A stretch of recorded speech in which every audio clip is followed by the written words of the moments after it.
O que se bebe em dia de festa pode-se beber no dia-a-dia? E que ligações gastronómicas se podem fazer com o que temos no copo? Aprenda e prove com a Escola do Gosto, a Academia de Literacia Alimentar do Público. Aulas únicas com especialistas. Entre como amador e saia um pouco mais conhecedor. Não perca a próxima aula, a 18 de novembro, no Porto. Os lugares são limitados. Inscreva-se já em público.pt. Esta semana vamos além dos números. A sondagem da Universidade Católica... As últimas sondagens mostram que os partidos... mais elevada das sondagens da Católica desde Neste momento lidera todas as sondagens. O PSD elege um novo presidente neste sábado, mas a pergunta que fazemos vai além dessa eleição. Será a mudança de um líder suficiente para relançar um partido? Uma investigadora, um técnico de sondagens e o diretor do Público tentam responder. No Poder Público.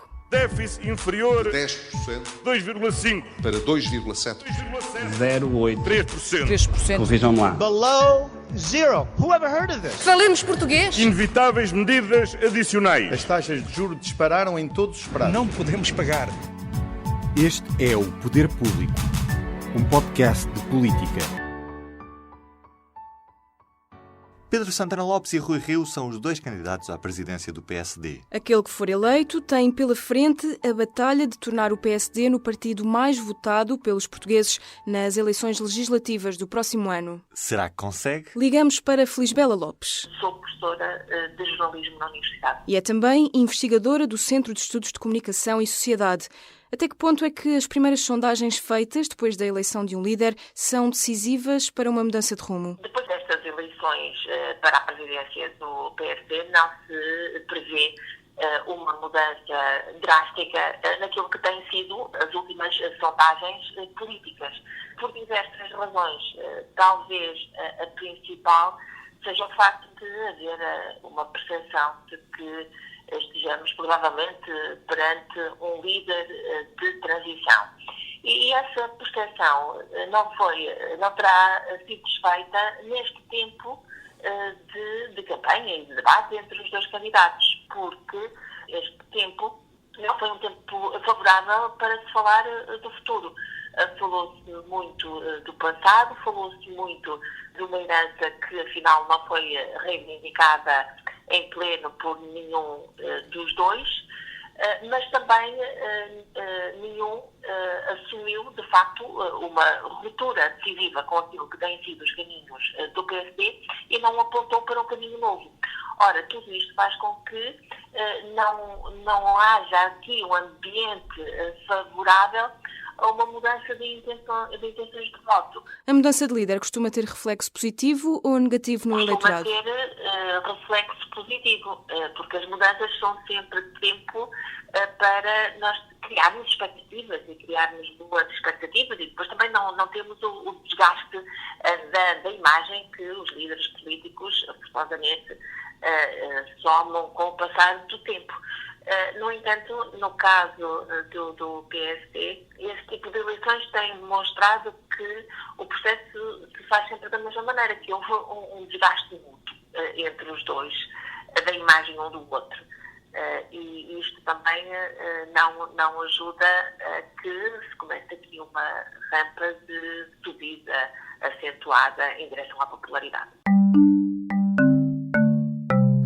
Vamos à história. Depois de António Costa ter vencido as eleições primárias do PS, em 2014, que escolhia um candidato para primeiro-ministro, os socialistas dispararam-lhe uma média de 32% nas sondagens para os 40,1% no espaço de um mês. Com Pedro Passos Coelho, em 2010, aconteceu o mesmo. Os sociais-democratas passaram-lhe uma média de 29,3% para os 39,4%. 4 meses depois da eleição de Passos Coelho para líder do partido. Felisbela Lopes, o PSD tem espaço para crescer e mais à esquerda ou mais à direita? A tendência do PSD não tem sido propriamente de crescimento nos últimos tempos, mas depois das eleições autárquicas e também com um presidente do partido que não tem sido muito ativo na política da oposição, pelas circunstâncias do próprio partido, porque o partido abriu aqui uma eleição e apareceram dois candidatos que não coincidem com essa direção do PSD. Portanto, tudo isto também não tem sido muito favorável ao próprio Partido Social Democrata e não tem ajudado a inverter uma descida que tem sido registada nos últimos meses. Olhando para as campanhas dos dois candidatos, Santana Lopes e Rio, qual dos dois é que está a responder aos anseios dos militantes? Estes candidatos são muito diferentes, mas também são muito iguais, porque são candidatos já com muito passado.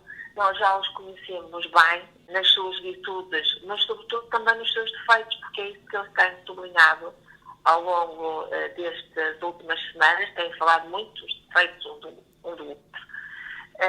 Portanto, não tem sido assim um período muito favorável a descoberta de um líder novo, porque não se trata propriamente de um líder novo, aquele que irá tomar conta do PSD nos próximos tempos. O diretor do Centro de Estudos e Sondagens de Opinião da Universidade Católica, André Azevedo Alves, explica-nos qual é a importância das primeiras sondagens depois da eleição de um novo líder. As primeiras sondagens são naturalmente importantes e podem traduzir uma maior ou menor receptividade do eleitorado ao novo líder. Ao mesmo tempo, acho que não devem ser sobrevalorizadas, já que a evolução subsequente depende depois muito do desempenho dessa liderança e da forma como se desenvolve a condução da oposição ao governo. Podemos esperar uma alteração imediata nas intenções de voto logo depois da mudança de líder? Creio que os efeitos dependem muito depois da ação subsequente. Há muitas vezes um primeiro efeito que é positivo, nomeadamente quando a liderança anterior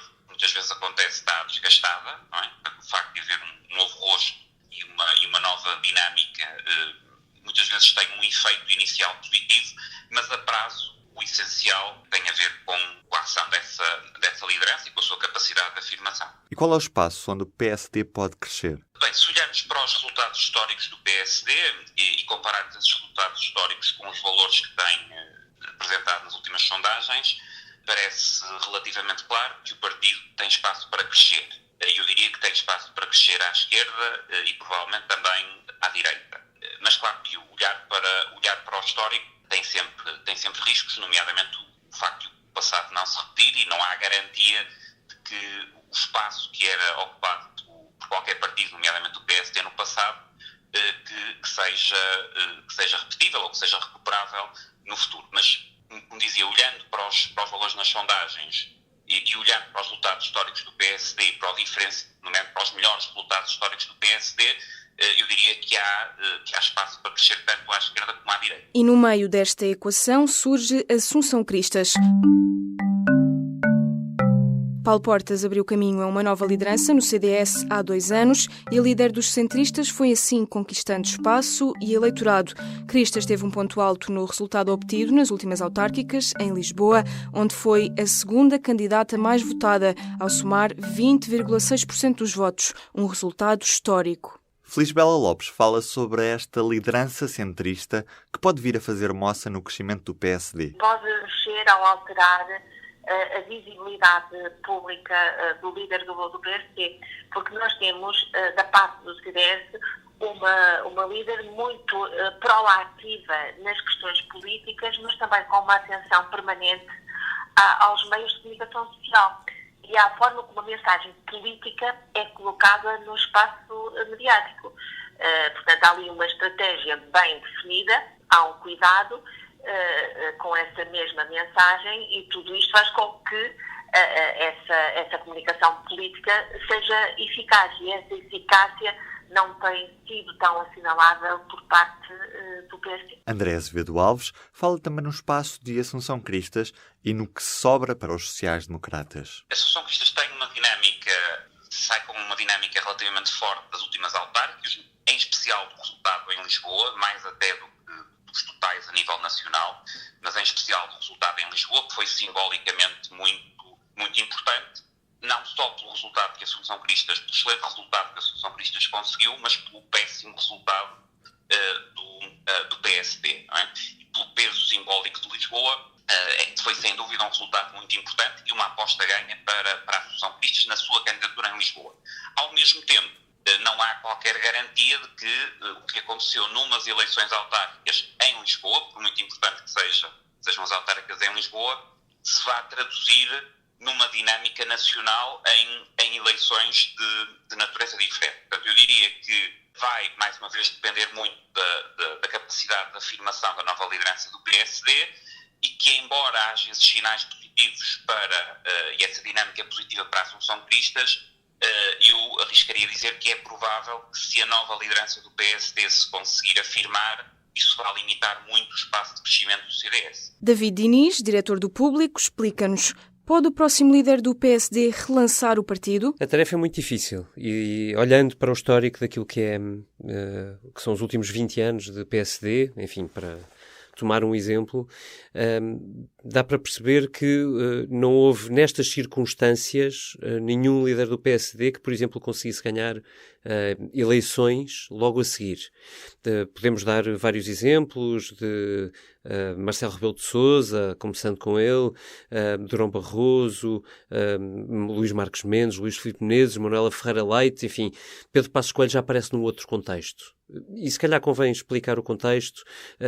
Estamos num momento em que o PSD está na oposição, em que o Partido Socialista no governo tem boas sondagens e em que a economia ajuda o governo e que permite uma política redistributiva sem ser objeto de objeção social, digamos assim, por isso.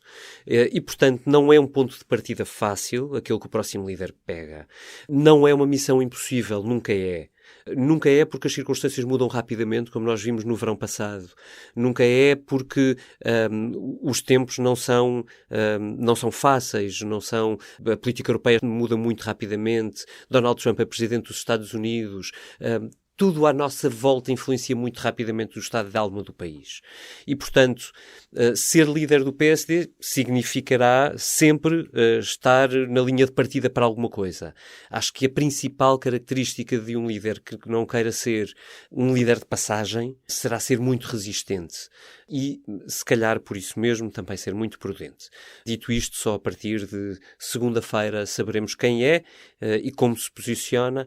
A batalha será seguramente uma batalha longa. E já agora, se o próximo líder do PSD perder as legislativas em 2019, fica fragilizado e fica aberta a porta de saída? Eu acho que essa é uma excelente discussão para a segunda-feira, pós-eleitoral, ou se quisermos para domingo, pós-eleições, e é uma discussão que o PSD vai ter que fazer em curso. Acho que vai depender para já muito do líder eleito e da sua capacidade de reunir as muito diferentes alas do partido, sarar as feridas não só desta campanha, mas dos últimos anos, e de saber mobilizar. E essa talvez seja a parte mais difícil. Qualquer líder sensato consegue unir, não são muitos os líderes que conseguem mobilizar em circunstâncias tão difíceis. Mas é possível, sim. O Poder Público desta semana termina aqui. Ficamos à espera dos seus comentários e das suas sugestões. Até para a semana. Inês Ameixa, Ruben Martins, no Poder Público. Pode subscrever os podcasts do Público no iTunes, SoundCloud e aplicações móveis. O Público fica no ouvido. Ew, gotta get rid of this old Backstreet Boys t-shirt. Tell me why. Because it stinks, boys. Tell me why. I've washed it so many times, but the odor won't come out. Tell me why. No, you tell me why I can't get rid of this odor. Have you tried Downy Rinse and Refresh? It doesn't just cover up odors, it helps remove them. Wow, it worked, guys. Yeah. Downy Rinse and Refresh removes more odor in one wash than the leading value detergent in 3 washes. Find it wherever you buy laundry products.